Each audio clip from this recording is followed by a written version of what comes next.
qodobka koowaad ee iimaankana xoojinaya iimaankana ziyaadinaya in alla subxaanahu wa tacaala la barto oo qofku uu noqdo alla yaqaan uu noqdo.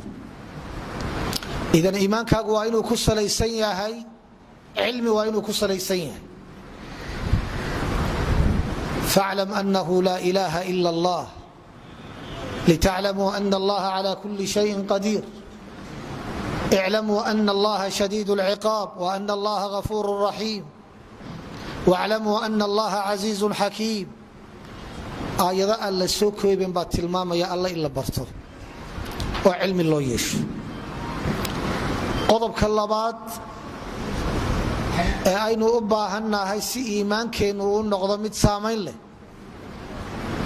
waa alyaqiin aljaazim, in laynaga helo yaqiin iyo hubaal in laynaga helo, oo wax shakiya iyo wax madmadowa iyo wax laalaabasho ah inaanay inaga gelin allah jala jalaaluh iyo sharcigiisa iyo waxa uu inoo sheegayo iyo alla subxaanahu wa tacaala diintiisa haddii la qaatay la guulaysanaya addunya aakhiro, lagu kalsoonaado hiilinta alle subxaanahu wa tacaala, la aamino. waalcaaqibatu lilmuttaqiin, cidhibta dambe dadka alla ka cabsaday ee alla ku xidhan inay yeelanayaan wakhtigu intuu doona ha qaato. yaqiintaasi inay qalbiga degto.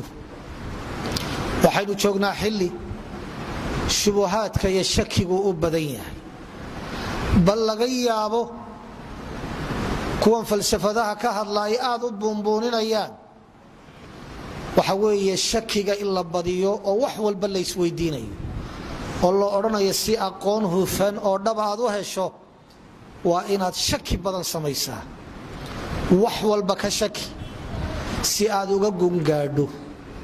dabadeedna dad badani markay shakiga dhex dabaashaan noloshoodu ku soo dhammaato waxa weeye shaki iyo mugdi iyo dulumaad ay waxa weeye noloshooda ku noolaadaan. yaqiintuna aad bay u qiimo badan tahay, waa taargetka iyo halka loo socdo. in qalbigaaga yaqiini degto, hubaali ay degto, shaki iyo shubhana ka baxdo, waa mid aad iyo aad loogu baahan yahay. alla subxaanahu wa tacaala markuu ka hadlaya dadka mu'miniinta ah ee iimaanka waajibkaee dhammayska tiran laga helay, iimaanka kaamilkaa laga helay, tilmaanta koowaadee la siiye waxay noqotay uma lam yartaabuu inama almu'minuuna aladiina aamanuu biاllahi warasuulih uma lam yartaabuu. in kalaba ma ahee dadka mu'miniinta ah ee ilaahay iyo rasuulkiisa rumeeyey waa kuwa qalbigooda wax shakiya aanu gelin. lam yartaabuu, shaki qalbigooda aanu degin. wuxuu alle subxaanahu wa tacaala inoo tilmaamay aayaadka kowniga ah, waxa kowka ka dhacaya ee alla uu maamulayo, roobabka uu alla soo daynayo, abaaraha imanaya, dabaylaha soconaya, badaha dhaqaaqaya, quraxda iyo dayaxa iyo calaamadaha kownigae waaweyn ee alla uu maamulayo, aayadaha sharciga ah ee kitaabka alle subxaanahu wa tacaala iyo sunnada nebiga calayhi salaatu wasalaam lagu faahfaahiyey. waxaasoo dhan hal ujeeddaa laga leeyahy: yudabiru اlmr yufasilu اlaayaat lacalakum biliqaa'i rabbikum tuuqinuun. ilaahay kownkanuu maamulayo, aayadahan la balballaadhinayo ee sharciga alle uu ka hadlayo, ujeeddada looga jeeda waa yaqiin in la helo. ibraahim calayhi salaam ayaa alla wuxuu leeyahay wakadalika nurii ibraahiima malakuuta asamaawaati wاlard waliyakuuna min almuuqiniin. waxa weeye milkiga alle ee samaawaadka iyo dhulka ah ee muuqanaya ayaa alla subxaanahu wa tacaala tusaya nebi ibraahim calayhi الsalaau wasalaam. ujeeddadu waa maxay?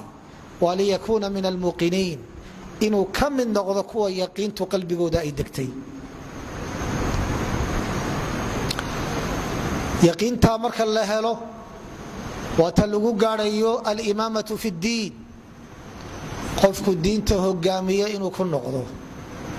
hogaamiyana ma noqonayo haddii yaqiinta aanu gaadhin. wajacalnaahum a'immatan yahduuna biamrina lama sabaruu wa kaanuu biaayaatina yuuqinuun. waxaanu ka yeelnay madax diinta madax ku ah, lagu daydo qudwo ah, waa markay ku sabreen diinta alle subxaanahu wa tacaala, yaqiinina qalbigooda ay degtay. nabigu wuxuu leeya calayhi salaatu wasalaam, maa ucطiya axadu caطaءa bacda alyaqiin khayra min alcaafiya. abi bakar baa nabiga wuxuu weydiinaya calayhi salaatu wasalaam, maxaan ku ducaystaa? dabeedna nabigu wuxuu u sheegay inay caafiyo tahay, badqab ilaahay inuu siiyo, diintiisa uu badqabayo, naftiisa iyo jirhkiisa u badqabayo, ooridiisa iyo ubadkiisa iyo ehelkiisa u badqabayaan. alcaafiya oo nicmo aad u weyna. wuxuu uhi nabigu calayhi salaatu wasalaam, qof lama siiyo siismo alla uu siinayo marka laga yimaada yaqiin qalbigiisa degaysa oo ka khayr badan, oo ka fadli badan, oo ka wanaagsan badqab iyo caafiya in la siiyo. marka caafiyada waxaa ka horaysa yaqiin baa ka horaysa, oo ah nicmada ugu weynaa alla subxaanahu wa tacaala uu bixiyo. waa iimaankii, waa islaamnimadii, oo welibana qofku martabad weyn uu ka gaadhayo oo ah mansilat alyaqiin. waman axsanu min allahi xukman liqowmin yuuqinuun. markuu ilaahay sharcigiisa ka hadlayay, xukumkiisa uu ka hadlayay, alla subxaanahu wa tacaala wuxuu tilmaamay ilaahayaa ka xukum wanaagsan, laakiin cidda garanaysa waa dadka yaqiini qalbigooda degtay. ka shakigu ka buuxo, jahligu ka buuxo, madmadow kaga sugan sharciga alle, wax badan aan ka fahansanayn, waa laga yaabaa hadal inuu ka keeno, inuu jeclaysto waxyaabo kaleoo wadciya oo dadku ay samaysteen, oo uu odhanayo sharciga alle hadda inama dhaqayo, munaasib ma ah, inaga mari maayo, socon maayo, waaqica la jaanqaadi maayo, suurtoobi mayso, caalamku inaga yeeli maayo. wax badan uu meesha soo dhigayo, halka sartu ka quruntayna yaqiintii baa qalbigiisa ka baxday, dabeedna xanuun oo dhan ayaa qalbigiisa degay. qodobka saddexaad ee iimaanku u baahan yahay si uu saamayn u yeesho aliimaan walcamal الصaalix waa altasliim wاlqabuul. sharciga alle in la nabadgeliyo, in la isu dhiibo, in loo hogaansamo. alle subxaanahu wa tacaala warkiisu hadduu ku soo gaadho inaad aqbasho. nebi maxamed calayhi salaatu wasalaam warkiisu hadduu ku soo gaadho inaad qaadato, adoo aan midig iyo bidix u eegayn. dadkii salafka ahaa markay taa sameeyeen, hogaansankaa laga helay, aqbalaaddaa laga helay, ayaa alle subxaanahu wa tacaala quwadihii xilligaa jiray waxa weeye awood iyo libta uu ka siiyey, oo waxa weeye furus iyo ruum ay u hogaansameen. alle subxaanahu wa tacaala waxa uu leeyahay, wma kana limuminin walaa mumina إida qada allahu warasuuluhu amra an yakuna lahum اlkhiyaraة min amrihim. uma habboona lagana filan maayo qof mumina oo ilaah iyo rasuulkiisa rumeeyey iyo gabadh muminada, ilaah iyo rasuulkiisu wixii ay xukumeen, go'aankii ay go'aamiyeen, inuu tala ka yeesho, inuu fakar ka yeesho, inuu hadal waxa weeye geliyo, uma habboona lagana filan maayo. hadduu mu'min yahay waxaa u taalla inuu iska aqbalo, inuu qaato. hadduu fahmana waa falilaahi alxamd, waxa looga jeedo. hadduu fahmayana waxaa kaga filan ilaahay iyo rasuulkiisa oo waxa weeye ka cilmi badan xogtooda inuu qaato iyo warkooda ayuu u baahan yahay. waayo waxa meesha taalla antum aclamu am illaah, ma idinkaa u cilmi badan mise allah u cilmi badan? qof soo istaagayo oo odhanaya ilaahay anaa uga xogogaalsan ma jiraan filaya, oo islaamnimo sheeganaya. nebi maxamed haddii ay timaadana antum aclam am rasuulullah, ma idinkaa u cilmi badan mise nebi maxamed calayhi salaatu wasalaam? cidina sheegan maysa marka diin laga hadlayo. waa laga yaabaa caafimaad ama waxa weeye it ama waxa weeye injineer sida wax loo dhiso. antum aclamu biumuuri dunyaakum, in qof uu yidhaahdo anaa ku dhaama sida guryaha loo dhiso, waa mid dhacaysa weeye. nebiguna waa sheegay calayhi salaatu wasalaam. laakiin markay sharciya waxyiyo diin ay timaado, waxa weeye go'aanka nebiga ka soo baxay calayhi salaatu wasalaam, qofka mu'minka waxa u taalla inuu aqbalo. wuxuu alla subxaanahu watacaala leeyahy falaa warabbika laa yu'minuun xataa yuxakimuuka fima shajara baynahum uma laa yajiduu fii anfusihim xaraja mima qadayt wayusallimuu tasliima. allah baa ku dhaaranaya, wuxuu ku dhaaranayaa bidaatihi lmuqadasa, oo uu leeyahay iimaan lagama helin. iimaankii dhabta ahaa ee lagu badbaadayay waxa weeye qofka lagama helin ilaa uu u xukum tago sharciga alle subxaanahu wa tacaala. nebi maxamed sunnadiisa uu isula xukun tago, dabeedna waxa ka soo baxay qalbigiisu aanu cidhiidhi ka dareemin iyo diiqad,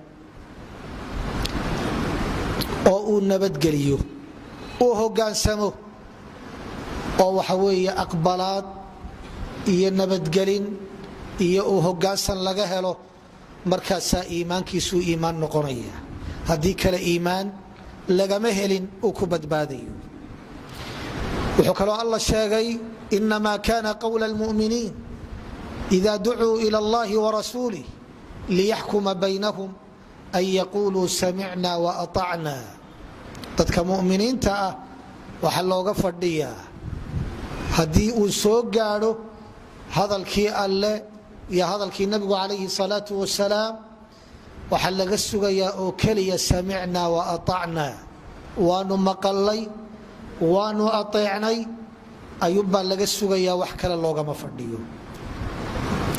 waxaa aad u cajab badan xiliyadan dambe oo baraha bulshada la arkaya dad badan oo doodaya, oo laga doodaya masaa'il badan oo diiniya laga doodayo, oo dad afkaartoodu guracan tahay waxa weeye ay ka doonayaan qadaayaad diiniya oo ilaahay iyo rasuulkiisu ay gooyeen oo meel ay saareen.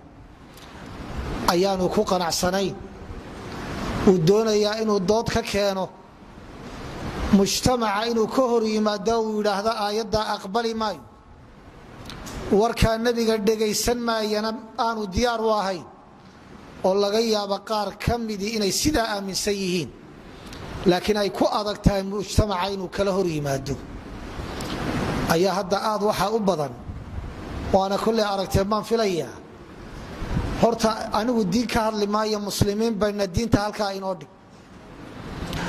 dhaqanna ka hadli maayo, dhaqankana halkaa inoo dhig. soomaali baynoo dhaqan baynu leenahay, laakiin markaynu si kale u eegno suuragal maaha.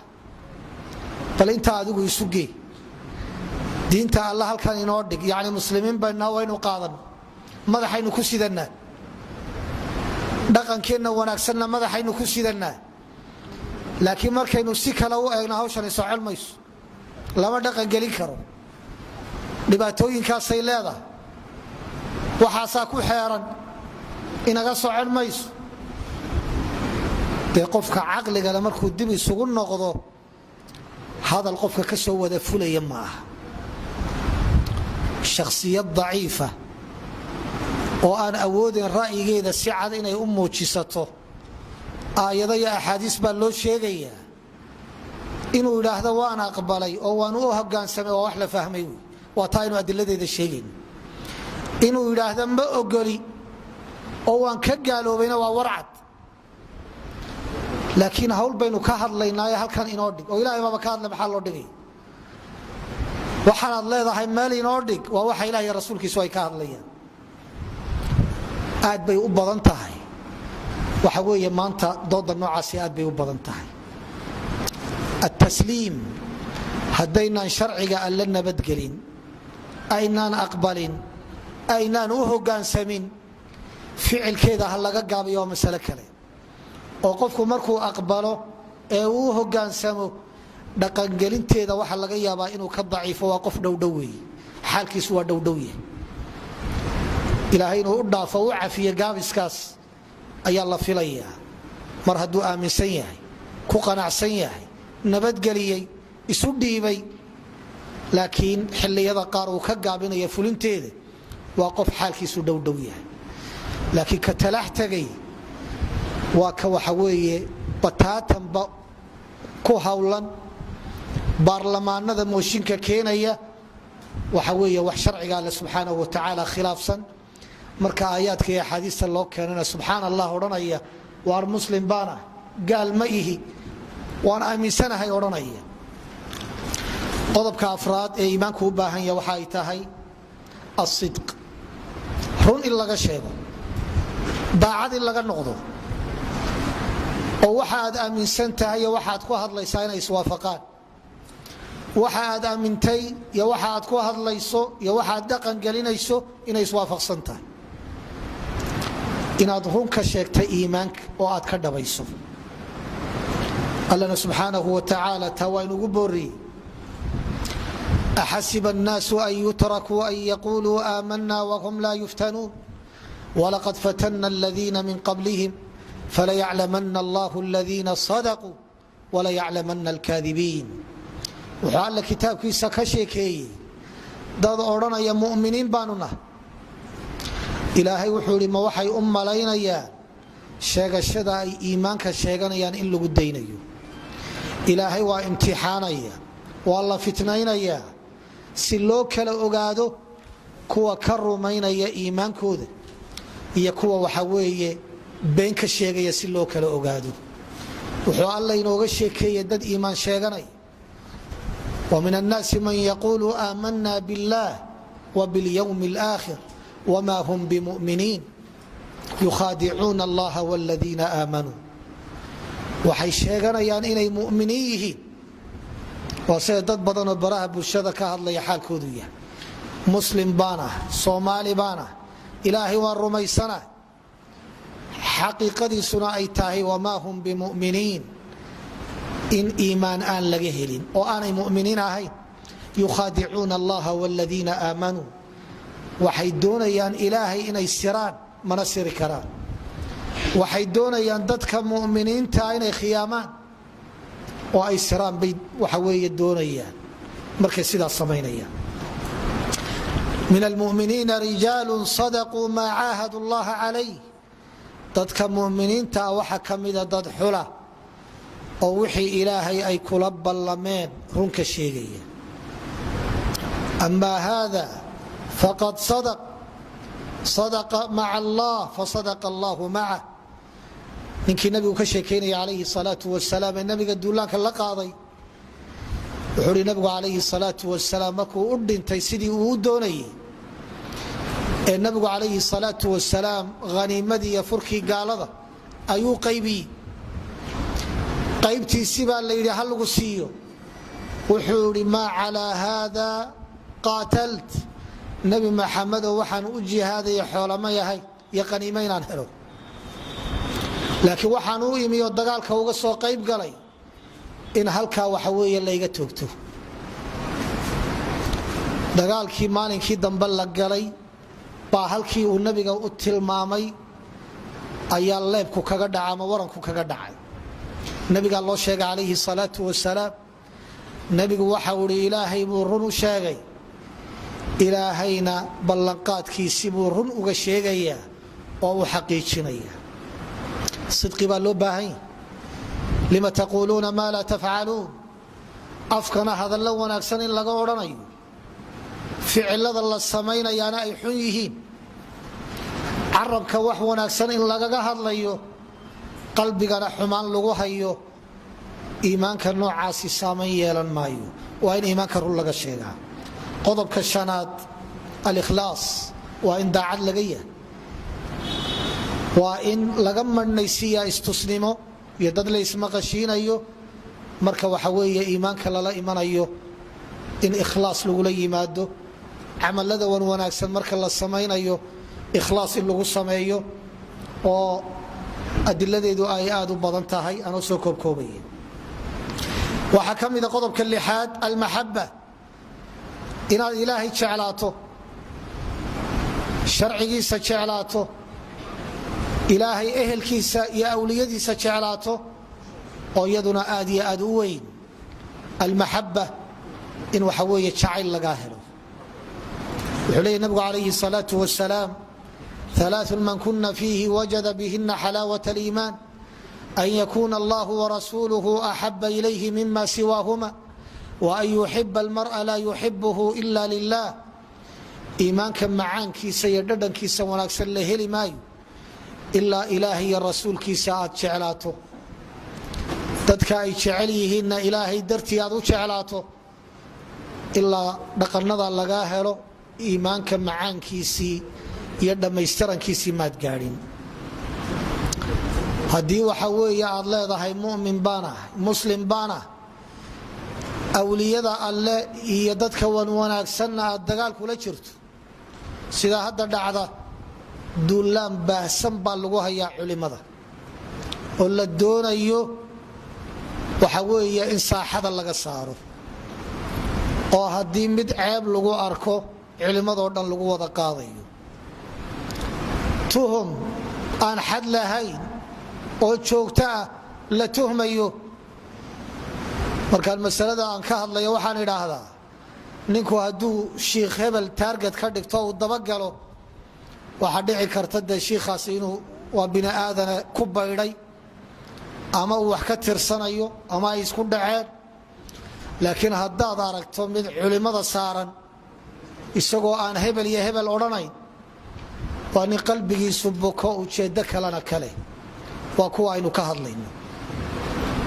haddii aad doonaysa iimaankaagu inuu dhab noqdo inaad jeclaato dadka saalixiinta ee wanaagsan ee akhyaarta ah ee culimmadu ay ugu horayso wuxuu leeyahy nabigu calayhi الصalaaةu wasalaam yaxmilu hada اlcilma min kuli khalafin cuduulu cilmigan waxaa xambaaraya dadka waxa weeye dambe ee dib ka iman doona dadkooda khiyaarkee wanaagsan baa cilmiga xambaaraya taa macnaheeduna ma aha mid kastoo diinta bartay inuu wanaagsan yahay waxaa jira culamaau suu mid diinta bartay oo aan wanaagsanayn laakiin marka si guud culimo laga hadlo waxaa xoog badan oo aad u badan dadka khiyaarkee wanaagsan culimmada usuulu fiqigu markay ka hadlayaan yaa wax la weydiinaya laba masale isweydiiyaan waxay yidhaahdaan qofku hadduu garan waayo qofkani horta culimo ma yahay mise culimo ma ah ama wuxuu kala garan waaye cilmi buu leeyahay laakiin qof wanaagsan ma yahay mise ma ah way kala qaadeen culimmada usuuliyiintu cala alqowli araajix waxay yidhaahdeen hadday soo istaagto qofkani aqoon diineed ma leeyahay mise male waxaad aragtay mid baraha bulshada wax ka wacdinaya balliquu canii walow aaya baa laga yaabaa inuu ku dhaqmayo hal xadiis ama hal aayada uu maqlay buu dadka u gudbinaya talow shiikh wax la weydiiye ma yahay mise maaha baad isweydiisa culimmadu waxay yidhahdeen waxba la weydiin maayo culimmadu waxay yidhaahdeen waxba la weydiin maayo waayo dadku inay culimo yihiin iyo inaanay culimo ahayn keebay u badan yihin keebaa labada badan ma inay culimo wax la weydiiye yihiin mise inaanay ahayn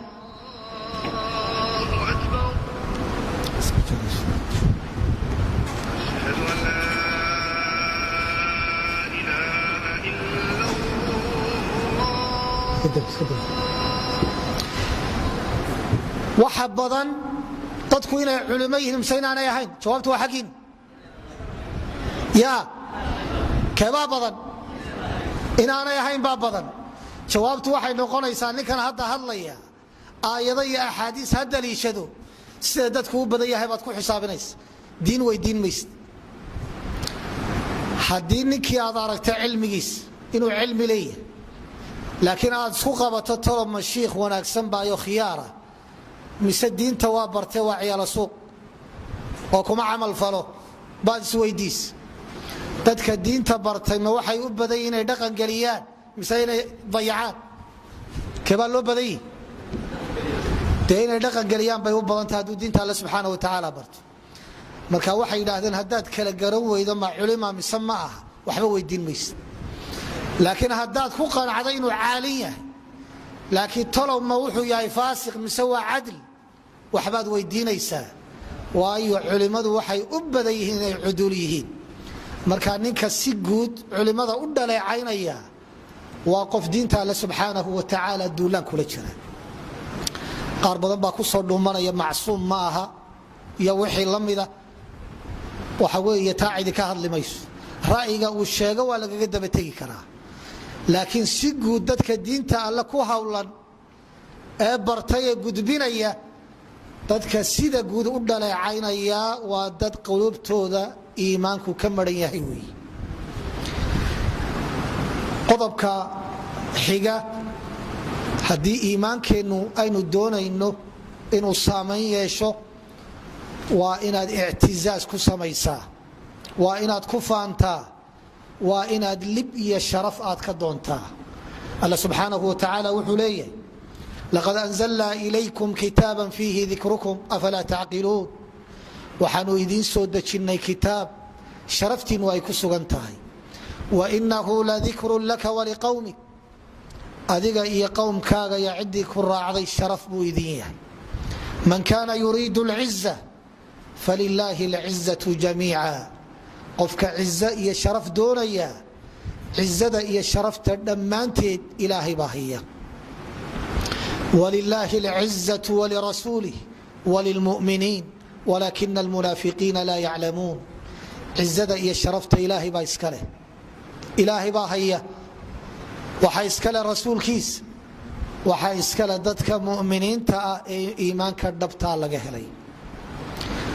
kuwii munaafiqiinta iyo gaalada dabagelayay, munaafiqiintii gaalada dabagalay ee iimaanka sheeganayay, alla subxaanahu wa tacaala waxau ihi ayabtaguuna cindahum alciza faina alcizata lilahi jamiica aladiina yatakhiduuna alkaafiriina wliyaaa min duuni lmuminiin.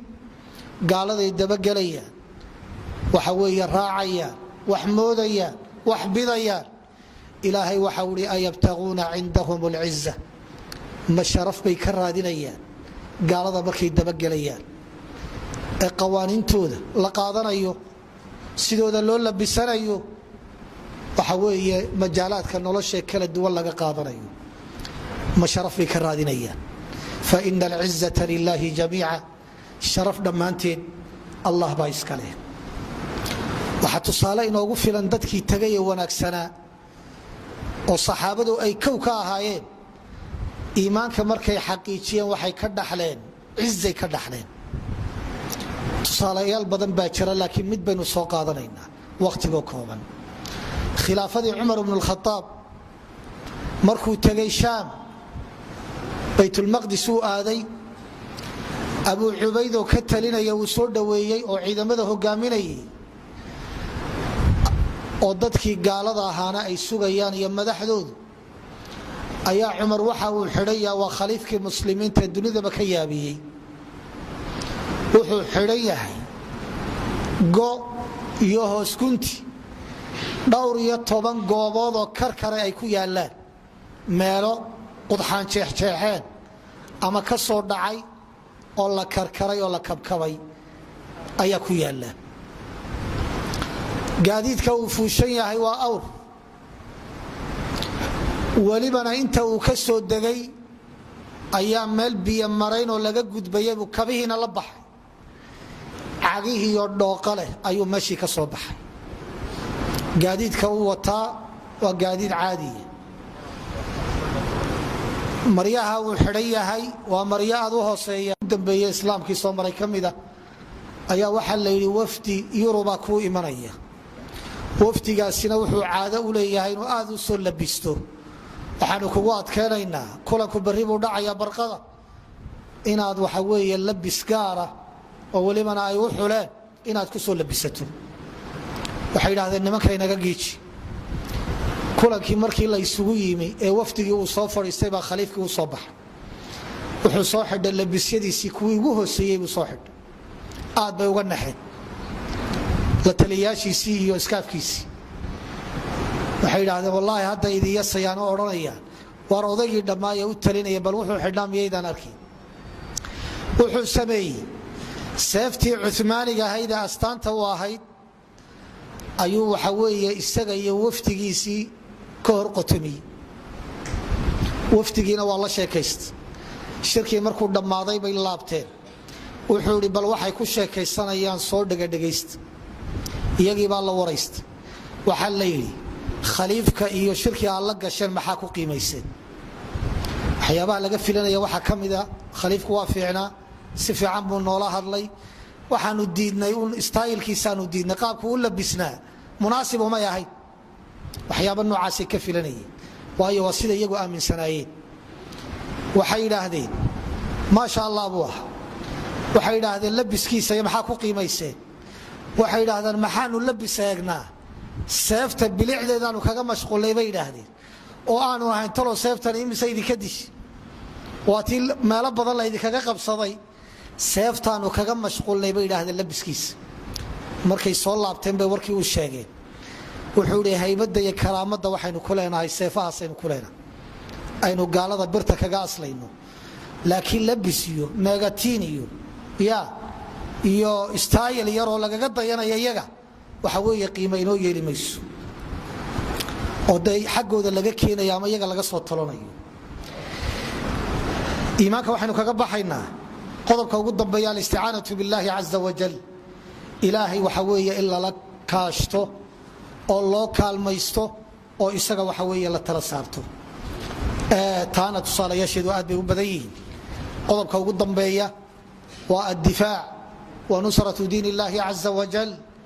iimaankaagu inuu dhab yahay waxaa lagu garanayaa inaad difaacato af, adin, xoolo, xoog, inaad diintaada ku difaacdo. waa astaan ku tusaysa iimaankaaga xaqiiqnimadiisa. alla subxaanahu wa tacaala aayado badan buu ku tilmaamay inama almu'minuuna aladiina aamanuu biاllahi warasuulih uma lam yartaabuu wajaahaduu biamwaalihim waanfusihim fii sabiili اllah. kuwa iimaankoodu uu dhabka yahay waa kuwa difaacaya, diintooda difaacaya. wuxuu leeyay nabigu calayhi الsalaaةu wasalaam jaahidu lmushrikiina biamwaalikum waanfusikum waalsinatikum. gaalada la jihaada oo waxaa kula jihaadaan xoolihiinna iyo nafihiinna iyo xooggiinna iyo carabadiinna intaba ku jihaada. qoraalkiinna ku jihaada, aad baraha bulshada diinta alle ku difaacayso. meesha kaaga soo aada ee awooddaada ah difaaca diinta aad difaacayso, ee culimo aadan ku hadlaynayn, ee ducaad aadan ku hadlaynayn, ee maamul iyo dowlad aadan ku hadlaynayn, waxay astaan iyo calaamad u tahay waxa weeye iimaankaagay astaan u tahay. adcafu liimaan waxa ah haddaad adigu difaaci weyda inaad soo sheegto shiikh waxaasaa socda, waxaasaa soo kordhay, hebel waxaasuu ku hadlay, dadka ha loo caddeeyo, ha loo bayaamiyo, diinta ha la difaaco. way jiraan dad akhyaaroo wanaagsan markays yidhaahdaan idinku ma difaaci kartaan, culimmada iyo dadka ducaadda iyo macalimiinta baraarujinaya oo odhanaya meesha difaac baa laynooga baahan yahay. waxaasaa socday, fadhiga ha laga kaco. in tansuru llaha yansurkum wala yansuranna allahu man yansuruh. qodobka labaad oo insha allahu tacaala aan soo koobayo aanan ku fogaanayn waa alcamalu saalix. alcamalu saalix waa amaratu liimaan. iimaanku markuu xoogoobo ayaa waxa ka dhalanaya camal wanaagsan baa ka dhalanaya. alcamalu saalix haddaynu si kale u dhigno waa taxqiiqu alcubudiyati lilahi rabi اlcaalamiin. ilaahay in loo cibaadaysto oo loo xaqiijiyo xaqiiqada cibaadada oo ah الذل والخضوع والحب الكامل لله جل جلاله وعبادة الرحمن غاية حبه مع ذل عابده هما قطبان وعليهما فلك العبادة دائر cibaadadu laba udub dhaxaad bay ku taagan tahay oo cubuudiyada iyo adoonnimada lagu xaqiijinayo ta koowaad ilaahay in loo dulloobo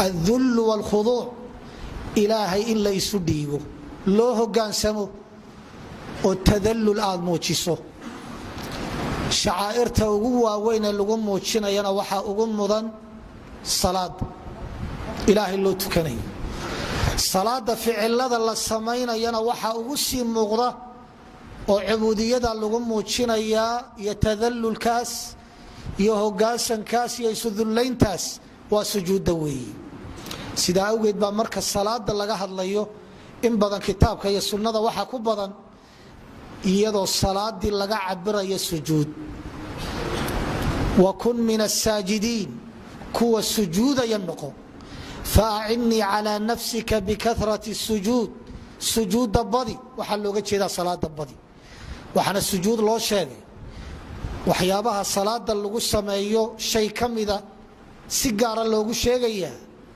qiimaha ay leedahay waayo qofku markuu kibrayo waxaa la yidhaahdaa sankuu sare u taagay madaxuu kor u taagayaa cerkuu eegayaa waa meesha qofku uu ku muujiya halka uu joogo ninkaasi waa kibre marka la odhanayo waxaa la odhanayaa cerkuu eegaya dadka eegi maayo madaxiisuu kor u taagaya meesha noocaasa baa la yidhi dhulka dhig oo meeshii aad cagaha dhigaysay waxa weeye waxaad dhigtaa madaxaaga iyo foodaada dhig dulligaa ilaahay loo dulloobayo oo lagu lamaaneeyo jacayl dhammaystiran oo ilaahay la jecel yahay ayaa waxaa la helayaa xaqiiqatulcibaada baa la helaya tacabudku waa kaa alcibaada bimacna tacabud saasaa lagu macnaynaya alcubuudiya waalcibaada marka lagu macnaynayo waxa lagu cibaadaysanayo ilaahay loogu dhowaanayo ee ilaahay laysugu dullaynayo iyadana waxaa la doonayaa macno aad u ballaadhan in loo fahmo oo dadka qaar baa cibaado waxay u yaqaanaan salaada inay tukadaan inay soo xajiyaan cumrada aadaan tobanka dambe ictikaafaan zakada waajibka ay bixiyaan in yaroo kooban bay u haystaan cibaadada ninbaa wuxuu yidhi madaxdii berigii hore ummadda soomaaliyeed ay lahayd markay xoolaha ummadda iyo ay dhacaan baariis iyo mooska iyo baa la aadi jiro oo lagu soo tuban jiray khamri badanna waa laga soo dhergi jiray buu laakiin xilliyadan dambe xoolihii ummadda la qaadanayaa tobanka dambe ayaa intercontinental iyo sheraton iyo hudheeladii caalamiga ah ee xaramka ku yaalay lagu ictikaafaya VIP-ga ah oo habeenkii $1 lagu seexanaya qolaalka xoolihii ummadda oo aanu lahayn waxa weeye wuxuu shaqaystay ka badan ayuu ku cibaado tegaya marka haddii waxaad ku cimraysanaysaa dhacya boob uu yahay dee waa mawdo socotee ma aha cibaado ma aha waayo haddaad cibaadaysanayso si lagaaga aqbalo ducadaada loo ajiibo hantida ummaddu waa inay kaa nabad gashaa calooshaada waa inaadan xaaraan gelin cibaadada inaynu u faahano macnaha waasica ah ee ilaah iyo rasuulkiisu ay siiyeen ismun jaamicun likulli maa yuxibuhu allah wayardaah waa wax koobaya wax kasta oo ilaah iyo rasuulkiisu ay jecel yihiin wax lagu hadla ha noqdo wax la sameeya ha noqdo wax laga tegaya ha noqdo wax niyada ku soo dhacaya ha noqdo wax muuqanaya ha noqdo wax qarsoon ha noqdo noocay u tahayba cibaadada ballaadhan in waxa weeye la qaato oo xukum iyo siyaasad markay noqoto sharciga ilaahay inaad u hoggaansanto qoys markay noqoto sharciga alla inaad ku dhaqdo, business haddaad samaynayso sharciga alla inaad ku dhaqdo, cid haddaad maamulayso sharciga alla inaad ku maamusho. waxa weeye cibaadada macnaheeda ballaadhan in loo fahmo. cibaadadaasina waa tan laynoo abuuray, wamaa khalaqtu ljinna walinsa ila liyacbuduun. waxa keliya laynoo abuuray waa inaynu ilaahay u dullowno oo cibaadada aynu xaqiijinaa laynoo abuuray. waxaa la tilmaamay geerida iyo nolosha dhammaanteed in cubuudiya loo abuuray. alladii khalaqa almowta wاlxayaa liyabluwakum ayukum axsanu camala. dunida dusheeda waxa yaalle dhaldhalaalaynu jecel lahay, ilaahay wuxuu u sameeyey si loo kala ogaado ka ilaahay u cibaadaysanayay ka jaysanayay. inaa jacalna maa cala alard ziinatan laha linabluwahum ayuhum axsanu camala. gaadiidka iyo guryaha, hantida kala duwan, ubadka iyo oorida iyo nicmooyinka kala duwan ee adduunyada dusheeda yaalla ee dadku ay danaynayaan, ujeeddada keliya loo keenay waa liyabluwahum ayuhum axsanu camala, in loo ogaado kooda camal wanaagsan samaynaya si loo ogaado. alla subxaanahu wa tacaala malaa'igtiis oo uu xushay markuu doonaya inuu ka hadlo ama uu qeexo, waxa uu ku qeexaya waa cibaado weeye. cibaadun mukramuun yusabixuuna allayla wاnnahaara laa yafturuun. waxaa keliya lagu tilmaamaya laa yacsuuna allaha maa amarahum wayafcaluuna maa yu'maruun ayuu ilaahay ku qeexaya. wuxuu alla subxaanahu wa tacaala ka dhigay waxaa ambiyada loo soo diray, wamaa arsalna min rasuuli min qablika min rasuuli ila nuuxii ilayh annahu laa ilaaha ila ana facbuduun walaqad bacana fi kuli ummati rasuula an icbudu allah wاjtanibu الطaaguut huud wanuux washucayb wasaalix wagayruhum min alanbiyaa. mid walba wuxuu ka bilaabayay ucbud allah maa lakum min ilaahin hayru. ilaahay ha la caabudo, ilaah kaloo la caabuda ma lihidin. waa risaalaat اlambiyaa, halka ay ka bilaabmaysay, halka ay ku dhammaanaysay.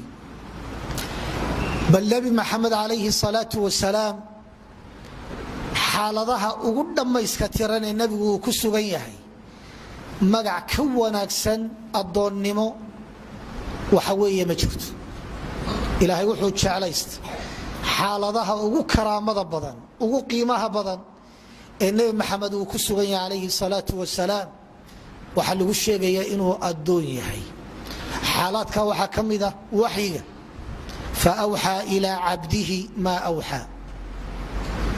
waxaa ka mid ah addacwa, waannahu lama qaama cabdullah yadcuuh.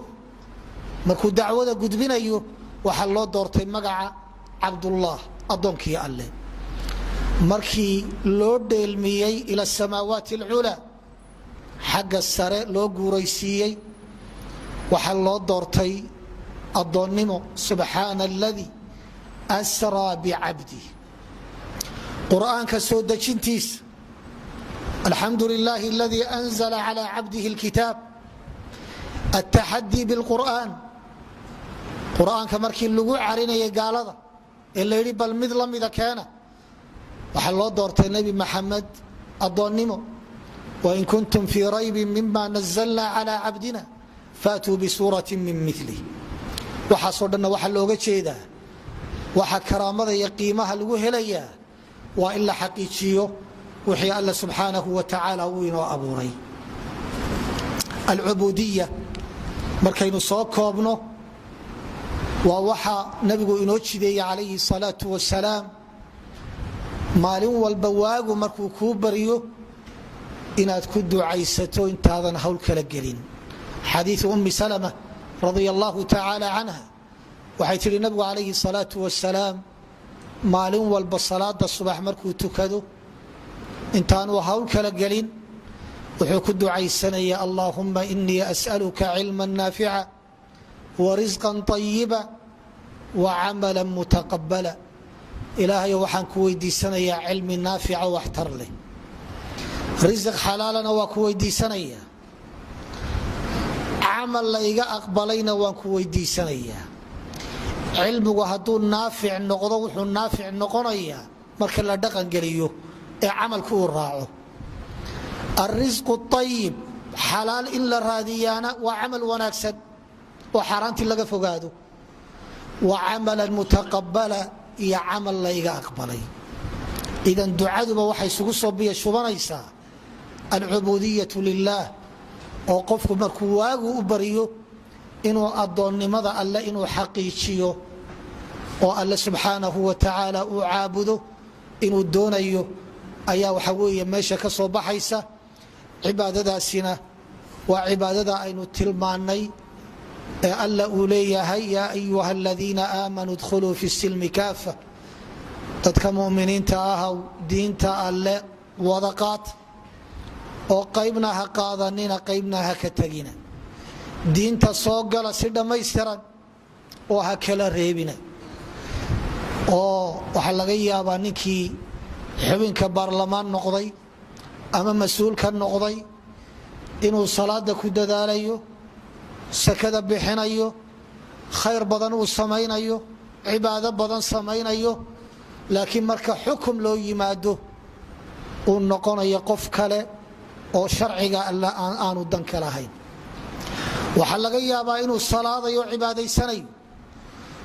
oo markay ganacsi noqoto waxa weeye masjidka markuu joogana kaadh buu sitaa cibaadada waa ku dadaalaya waa khushuucsan markuu masjidka ka baxana wuxuu la soo baxayaa kaadh kale oo la yidhaahdo alxalaalu maa xalla fi lyad wاlxaraamu maa qaaba cank waxa ay soo galaana waa xalaal waxaan waayaana waa xaaraan oo wax allaale wuxuu doono uu waxa weeye ka shaqaysanayo waxaa laga yaabaa inuu cibaadaysanayo dadaalayo laakiin markuu baraha bulshada galo inuu yahay nooc kale galabtaan uga sheekeynayay ardayda jaamacadda bariga africa ina waxa weeye dhinacna diintii ka baranays dhinacna ka niqaaban oo xijaaban laakiin waxa weeye ku fitnowday tictok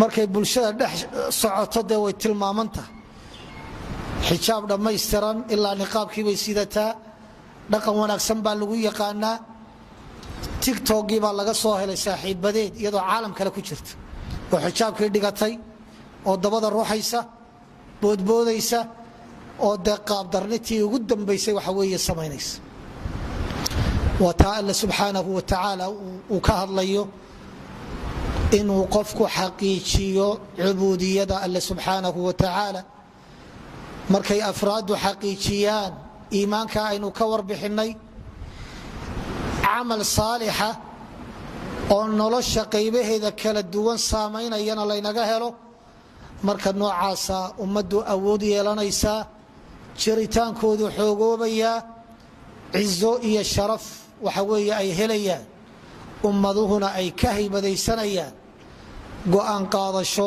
iyo dhiirashana laga helayaa waxa weeye cadowgoodana alle subxaanahu wa tacaala uu jabinayaa hada wallahu aclam wsala allahu wslm wbaaraka wancam cla nabiyina muxamed waaalihi wasaxbihi wslm